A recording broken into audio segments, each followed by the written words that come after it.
Police शिपाई पदासाठी 1700 जागांची भरती प्रक्रिया सुरू असून 22 मार्च रोजी लेखी परीक्षा होणार आहे। मात्र अद्याप प्रवेशपत्र न मिळाल्याने राज्यभरातून येणारे उमेदवार गोंधळले असून ऐनवेळी धावपळीची शक्यता आहे।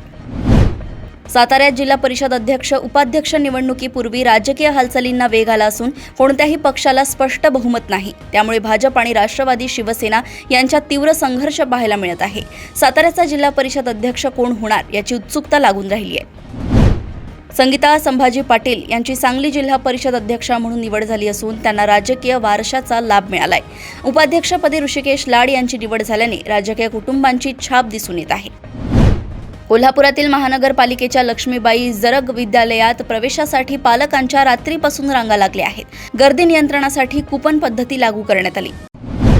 सोलापूर जिल्ह्याच्या अर्थव्यवस्थेत कृषी क्षेत्राचा 24,000 कोटींचा मोठा वाटा असून एकूण उत्पन्न 84,000 कोटींवर पोहोचलंय।